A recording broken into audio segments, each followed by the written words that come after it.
Tele 13 Noche.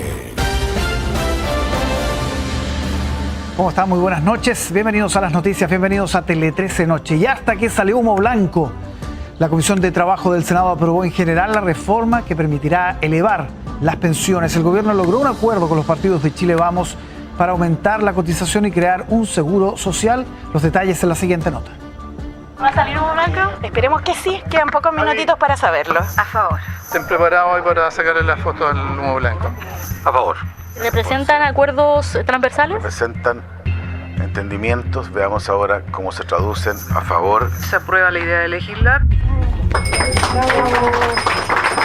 La decisión fue unánime. Varios no pudieron aguantarse de aplaudir lo que terminó siendo un hito en la tramitación de la reforma de pensiones. La Comisión de Trabajo del Senado aprobó la idea de legislar tras alcanzar lo que a ratos parecía imposible: un acuerdo entre el gobierno, senadores del oficialismo y de Chile Vamos. Este acuerdo no es perfecto, pero es un gran avance y por eso lo valoramos. Queremos valorar un acuerdo que creemos es muy relevante. Estamos sacando adelante una tarea que muchas veces se planteó como imposible. Que hoy es un buen día para el país. Hasta el último minuto reinó el nerviosismo. El gobierno ingresó este miércoles 44 indicaciones a la reforma. Con alta expectación, senadores llegaron a votar, no sin antes ironizar con el difícil camino que tuvieron las negociaciones. Acá todos hemos dicho cosas que de repente hemos tenido que retirar.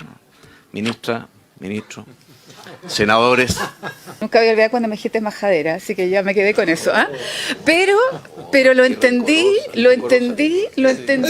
Así, el Ejecutivo expuso las claves del acuerdo. Tenemos entonces una mayor regulación del sistema con cambios profundos en la industria. Si actualmente los trabajadores cotizan un 10%, con el proyecto además se establece un 8,5% con cargo al empleador. De este, un 6% irá al ahorro individual de las personas en las AFP, dividido en un 4,5% directo a sus cuentas y un 1,5% a un préstamo reembolsable. Con este último se creará un seguro social para financiar la garantía por años cotizados para mejorar las pensiones de los actuales jubilados, junto con el 2,5% destinado a equiparar pensiones entre mujeres y hombres y el seguro de invalidez y sobrevivencia. Esta es una reforma de gran envergadura, por cuanto va a beneficiar a un universo actual cercano a los 2,8 millones de adultos mayores, con beneficios que van a incrementar sus pensiones entre un 14 y un 35%. Para nosotros la gran prioridad era subir en un 6% la cotización individual que llegara efectivamente a los trabajadores. Un sistema mixto de financiamiento en el que las AFP seguirán existiendo junto con una alternativa pública a través del Instituto de Previsión Social. La PGU subirá a 250.000 pesos y habrá un bono por años cotizados en el caso de las mujeres, con 13 años de cotizaciones y 20 en el caso de los hombres. No se toca para nada la separación de la industria y creemos que eso es un elemento sustancial que debiera estar en el debate. Yo desdramatizaría dentro del proceso democrático que pueda existir una comisión mixta donde estas diferencias que puedan haber entre lo que se votó en la Cámara, donde sí se aprobó la separación de la industria, versus lo que el Senado está planteando que no la toca, se pueda analizar con mayor detalle. Los cuestionamientos también llegaron desde el Partido Republicano. Finalmente conocimos la verdad. El 6% no irá a tu cuenta individual. Los ahorros de tu trabajo ya no serán tuyos. Ese es el resultado del acuerdo entre el gobierno de Gabriel Boric y los partidos de Chile Vamos. Mire, si aquí estuviéramos en un partido de tenis, Chile Vamos ganó 6-0. 6 puntos ahorro individual, 0 puntos a reparto. Eso es lo central. Este jueves continuará la votación en particular de la reforma en la Comisión de Trabajo del Senado. Discusión a contrarreloj, pues enero es el mes acordado para despachar la iniciativa.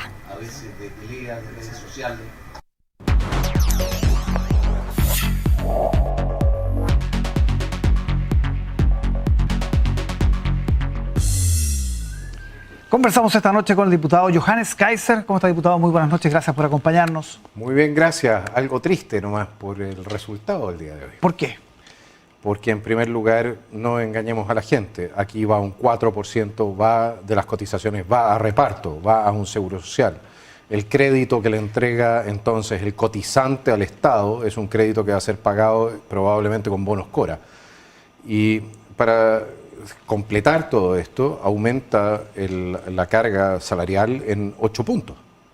Es decir, que se va a encarecer el trabajo, va a aumentar el desempleo, aunque lo hagan de manera paulatina, si no hay un aumento de la productividad que vaya de la mano de eso, va a reducirse el empleo. Sí,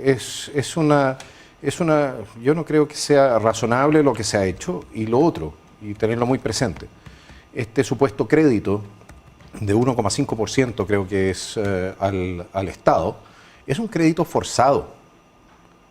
Lo que crea son cuentas nocionales, es decir, yo respecto del Estado voy a tener en algún momento la posibilidad de reclamar que me devuelvan esa plata. Pero ¿qué pasa con la heredabilidad de los dineros?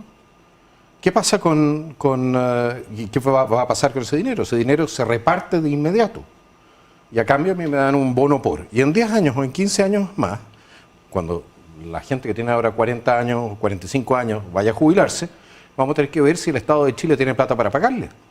¿Hay algún punto del acuerdo que le satisfaga? Mire, lo único bueno de este acuerdo es que aumenta en 4,5% la cotización individual a las cuentas particulares. Eso es algo que lo que va a hacer rellenar el mercado de capitales, que en Chile está muy deprimido después de los retiros y por eso tenemos tasas de interés bastante altas. Pero para serle bien honesto, no es justificación suficiente para meterse con el derecho de propiedad de los trabajadores sobre sus cotizaciones. Bajo este principio, si se aplica este mismo principio a otras áreas de la economía, mañana el gobierno va a poder llegar y decirme, ¿sabe qué más? El 20% de lo que usted tiene en su cuenta de ahorro, pásemelo. Aquí tiene un vale por. Se lo devuelvo más tarde, se lo devuelvo en UF más, lo que quiera. Pero la verdad es que ¿va a tener el Ejecutivo, va a tener el Estado en ese momento el dinero? Porque esto es plata que se gastó. No es plata que se invirtió. Y nosotros vemos que todos los años nosotros tenemos un déficit fiscal mayor. Nosotros estamos alcanzando, sin contar las empresas públicas, y al 42-43% de deuda del Estado respecto del Producto Interno Bruto. Y a esto, automáticamente vamos a tener un sistema de endeudamiento automático del Estado respecto de las generaciones que vayan entrando a la jubilación, teniendo, por otro lado, una base de nuevos imponentes cada vez más baja o más chica, porque tenemos un problema demográfico. Sí, hay un criterio que primó al parecer bastante en Chile Vamos para impulsar el acuerdo, que es resolvamos el problema ahora, porque si somos gobierno en un año más, es mejor que este problema ya se haya zanjado. ¿Qué le parece a usted ese argumento? Es que no están resolviendo el problema ahora. Lo que están haciendo es patear el problema para más rato. Ese es el punto. Y lo están haciendo a costa del derecho de propiedad. Y eso es simplemente inaceptable. El derecho de propiedad no se toca. Y el hecho de que a uno le den un vale por, no es, o sea, de la mano de lo que es un préstamo forzoso, eso no es respetar el derecho de propiedad de los cotizantes.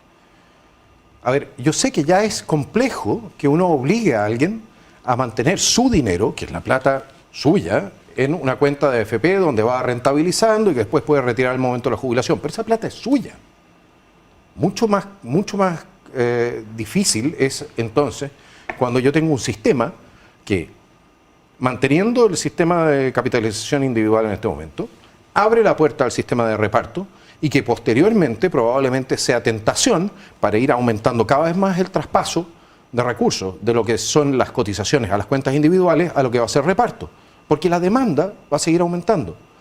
Y nuevamente, si aumenta la informalidad de la mano de esto, y hemos tenido todas estas legislaciones, todas estas leyes durante esta legislatura que han encarecido la mano de obra, si aumenta de la mano de esto la informalidad, vamos a terminar con un sistema que va a estar más desfondado que ahora, porque las cotizaciones van a bajar por un aumento de la informalidad laboral. ¿Por qué quiere ser presidente, Johannes? Entre otras cosas, para que este tipo de cosas no pasen. Yo creo que lo que ha hecho hoy día Chile Vamos es nuevamente ceder en un punto esencial. Y no por nada el gobierno está tan contento y no por nada la ministra Jara dice, tengo entendido, que esto abre la puerta al fin del sistema de AFP. Ya. ¿Usted iría a primarias, por ejemplo? Yo iría a primarias sí, pero le voy a decir una cosa. Yo siempre planteé que tenía que haber un mínimo común denominador en materia política. Y si esto se vota en la Cámara y termina saliendo de esta manera, quiero decir una cosa, el mínimo común denominador se hace cada vez más débil. Por otro lado, también decirles que a mí me parece muy complejo cuando se empiezan a ejercer presiones sobre los parlamentarios, también de Chile Vamos, para que voten a favor de esto, porque si no, no van a la reelección. ¿Eso se está planteando hoy día? Son rumores. ¿Le consta a usted? No me sorprendería.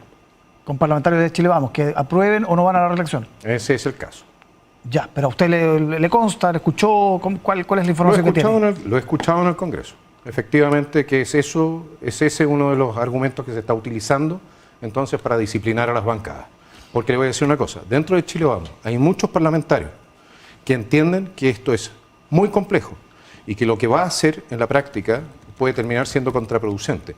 Ya se han producido, o sea, ya se han entregado, en su momento, con la reforma de Bachelet, se habló de un hito histórico que iba a solucionar una cantidad de problemas, entre otros la educación, veamos cómo está la educación en este momento, y que la salud y cuántos otros temas.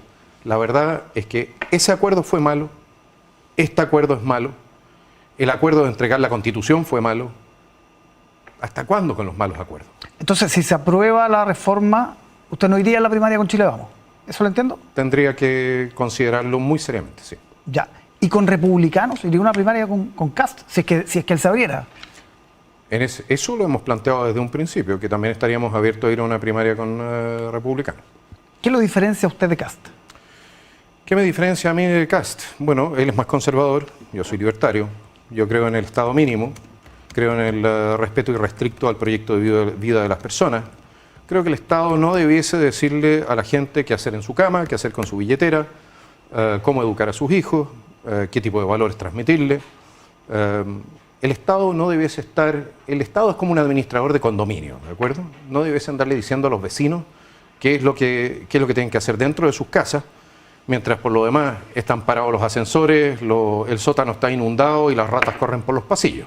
¿Usted es más liberal en lo valórico que Kast? Yo no diría que soy más liberal en lo valórico, porque yo soy socialmente muy conservador. Lo que pasa es que yo no creo en el Estado como arma para imponer mi visión. Yo creo que el Estado es un arma de doble filo. Si yo puedo utilizar este Estado para imponer mi visión de sociedad, otros lo van a poder hacer también. Y esa es la razón por la cual yo creo que el Estado tiene que ser chiquitito para que respete los derechos esenciales de las personas a vivir como quieran. Yo entiendo que todavía hay una discusión programática importante que dar, pero las líneas matrices, por ejemplo, en seguridad, ¿qué haría usted? Bueno, en seguridad tenemos que empezar por cerrar el grifo, eso significa cerrar la frontera, eso lo venimos proponiendo hace mucho tiempo. Tenemos que separar a los legales de los ilegales, de los extranjeros que se encuentran en nuestro país. Las personas que han ingresado ilegalmente a nuestro país tienen que ser retenidas en campamentos de refugiados hasta el momento que abandonen nuestro territorio, ya sea por expulsión o por voluntad propia. A Chile se tiene que entrar por la puerta, no por la ventana. Por otro lado, tenemos que ampliar la cantidad de espacio carcelario, y estoy hablando de por lo menos unas 60.000, 70.000 plazas. Tenemos que repotenciar a carabineros, tenemos que por lo menos reclutar unos 30, 40.000, y no estoy hablando de un plazo de 4 años, porque yo sé que es imposible, pero tenemos que tener un programa de mediano plazo para aumentar carabineros en ese número, también, entre otras cosas, para alcanzar el promedio de policías que tiene que tener una sociedad de acuerdo con lo que son los estándares OSD. Nosotros estamos completamente subequipados en esa materia. Y, por supuesto, tenemos que corregir también los defectos que estamos percibiendo en el Poder Judicial y la Fiscalía. Campo de refugiados, eso suena difícil de... porque son una cantidad, estamos hablando de decenas de miles. Cientos de miles. Cientos de miles. Así es. ¿Y en ese caso? Bueno, yo le voy a decir una cosa. En el momento en que usted ya no tiene un incentivo para entrar a Chile, a través de lo que es trabajar en negro, participar del comercio ilegal, la delincuencia también, el flujo hacia Chile se va a detener completamente. Esa es mi opinión. Y yo creo también que en el momento que nosotros empecemos a implementar estas medidas, muchísima gente que no debiese estar en Chile va a abandonar voluntariamente nuestro país. ¿El campamento de refugiados podría incluso ser sancionado por organismos internacionales? ¿Por qué? La ONU tiene campos de refugiados en más de un país del mundo. Ese no es el punto. El punto es que Chile no tiene la obligación de dejar circular libremente dentro de su territorio a personas que han entrado ilegalmente a él. Eso no corresponde. ¿Cómo sería su política de alianza? ¿Usted se ve con Chile Vamos, con republicanos, con los social cristianos? ¿Cómo se ve? Mire, en este momento nosotros estamos viendo cómo evoluciona el tema. Yo creo que evidentemente estamos más cercanos desde el punto de vista de lo que es la gestión en este momento con republicanos y con social cristiana.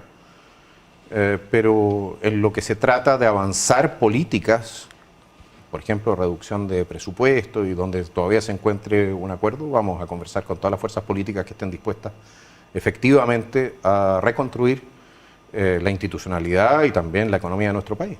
Ahora, hay un número, el 44%, que fue lo que obtuvo Kast en segunda vuelta, el 44% del segundo proceso constitucional, incluso si uno se va más atrás, 44% de Pinochet. Parece ser como un tope para las ideas de derecha más duras. ¿Cómo piensa usted superar eso sobre el 50%? Es relativamente sencillo. Hoy en día la gente ya no vota, en mi opinión, y no va a votar solamente porque alguien es de derecha o de izquierda. Va a votar por quien le ofrezca de manera razonable solucionar los problemas que tiene. Y sí, yo creo que hay gente de izquierda que en materia de seguridad hoy en día tiene posiciones de derecha. Hay gente de izquierda que en materias económicas hoy día tiene posiciones de derecha. La pregunta es si vamos a ser capaces de influir o de entregarles suficiente confianza como para que nos den un mandato para servirles a ellos también. Este no va a ser un gobierno que sea para la gente de derecha, tiene que ser un gobierno para todos los chilenos. ¿Usted ve gente de izquierda votando por usted? Yo veo gente de izquierda votando por mí. ¿En serio? Sí. ¿Por qué? ¿Por qué podrían votar por usted? Es muy sencillo, porque nosotros estamos defendiendo los intereses de aquellos que son las clases más desposeídas de nuestro país. Esos intereses que han sido abandonados por la izquierda tradicional y que se dedica ahora más bien a perseguir sueños universitarios generados bajo una demasiado alta dosis de LSD. Oiga, ¿Milei es una influencia para usted o no? Milei, de todas maneras, en este momento con lo que está haciendo en Argentina, nos vimos que redujo en un año, en 11%, ¿sí?, la pobreza en Argentina. Evidentemente que es un caso a observar. Yo doy gracias a Dios de que creo que Chile no está todavía en una situación tan desmejorada como la Argentina que encontró Milei, y en ese sentido los ajustes no van a tener que ser tan duros. Pero evidentemente que Milei ha estado aplicando la ortodoxia económica liberal y los ejemplos y el ejemplo de éxito que está mostrando hasta el momento, cuanto menos, es avasallador. El Banco Mundial no había visto una cosa así, no habían creído que esto fuese posible. Entonces, evidentemente que observar cómo se están haciendo las cosas en Argentina, siempre uno tiene que andar copiando lo bueno, no necesariamente lo malo. ¿Se puede replicar ese modelo en Chile? La política argentina tiene hartas particularidades distintas, específicas. No, sin duda, pero no nos olvidemos de una cosa. Nuestro modelo económico, en la práctica y originalmente, lo que se entregó el año 90, es lo que está tratando de construir Milei en este momento en Argentina. Nosotros, a partir yo diría, del año 2000 o una cosa así, empezamos a abandonar el sistema económico y empezamos el sistema económico original, sí, de los Chicago Boys, de Castro, de Vigil, etc. Empezamos a abandonarlo y de la mano de eso fue cayendo nuestro crecimiento y al final terminamos con un crecimiento per cápita, por cabeza, negativo, 0. Desde hace 10 años que no crecemos per cápita. Sí. Entonces, si nosotros queremos volver a echar a andar la máquina, evidentemente que tenemos que retrotraer al país a la situación institucional, tributaria, etcétera, que teníamos antes de que se parara el crecimiento económico. Y no es algo que diga yo, es algo que lo ha planteado Foxley, lo ha planteado el propio presidente Frey, indirectamente. Sí. ¿No? ¿Bukele es un modelo que a usted le gustaría replicar, por ejemplo, el modelo carcelario? En materia de persecución a la delincuencia, sin duda que es una referencia. Yo personalmente creo que la solución, interesantemente, en Chile a la delincuencia no pasa por la creación de puras cárceles de alta seguridad. ¿Ya? La situación de pandillas que estaba viviendo El Salvador, con decenas de miles de pandilleros armados, es otra que la que tenemos en Chile, todavía. Sí. ¿De acuerdo? Eso significa que nosotros sí tenemos que sacar a mucha gente de las calles, pero podemos hacerlo con una inversión menor. Tenemos que repotenciar gendarmería, tenemos que ampliar las plazas en cárceles de baja seguridad. que es mucho más barato, ¿de acuerdo? Y si sacamos unas 30.000 o 40.000 personas con bajo nivel de compromiso delictual de las cárceles que tenemos ahora, en primer lugar las descomprimimos, en segundo lugar le quitamos poder al narco, en tercer lugar recuperamos el control sobre las cárceles que están sobrepobladas. Entonces nosotros podemos lograr un efecto similar sin necesariamente tener que hacer el mismo nivel de inversión. Y lo otro, a mí me encantaría tener una reforma del sistema que signifique que toda persona que cometa delito tenga que pagar cuanto menos, una semana, 2 semanas, un porcentaje de la pena en prisión, en estas prisiones de baja seguridad. Incluso los delitos más básicos. Se roba un Super 8, pague. Cárcel. Porque tenemos, aunque sea una semana, o sea, 3 días. ¿Por qué? Porque lo que está sucediendo hoy en día, especialmente con nuestra juventud, ¿ya?, es que muchos reciben la primera sanción efectiva cuando ya tienen una carrera delictual formada. Es decir, en vez de que nosotros le mostremos efectivamente el poder del Estado y la sanción del Estado, les damos una pena remitida, otra pena remitida, otra pena remitida, hasta el momento que ya tienen 27, 28 delitos, esa persona ya tiene una carrera criminal. Nosotros tenemos que empezar a parar las cosas con el primer delito. Pero eso se contradice con lo que me está diciendo de sacar a la gente con baja peligrosidad. No, porque esa gente, estoy hablando de la gente de baja peligrosidad, esa gente se va a estos nuevos espacios carcelarios de baja seguridad, que no los tenemos en este momento en el mismo sentido. Tenemos algo por el estilo, como son estos centros carcelarios con trabajo, etcétera, pero no tenemos lo mismo, no es esencialmente lo mismo. Esto sería más bien como las cárceles de condado que existen en los Estados Unidos. Pena de muerte. Yo estoy a favor para ciertos delitos. Si usted escuchó, el día de ayer yo vi un caso, bueno, es tarde en la noche, así que lo puedo mencionar. La violación de 6 personas respecto de una niña de 6 meses. Me van a disculpar, pero incorregible. Incorregible. El sicario que viene asesinando 20, 30 personas, ¿por qué lo voy a mantener a costa de la seguridad de la sociedad? Hay delitos que son tan espantosos que no veo la razón por la cual debiésemos mantener a esas personas a costa del resto de la sociedad. Ahí hay tratados internacionales, ese es el problema. Hay un tratado, está el Tratado de Derecho Humano de Costa Rica, eso es efectivo, pero Chile no ha eliminado su pena de muerte. Chile la tiene todavía. Está en el Senado, la podrían eliminar, pero también hay un tema con los tratados internacionales. Chile sigue siendo un país soberano. Y eso significa que los tratados internacionales, en algún momento, si se transforman en un obstáculo para recuperar la seguridad de este país, pueden ser denunciados. ¿Apoyaría, por ejemplo, a Matei en una segunda vuelta contra un candidato oficialista? Se hace cada vez más difícil, ¿no es cierto?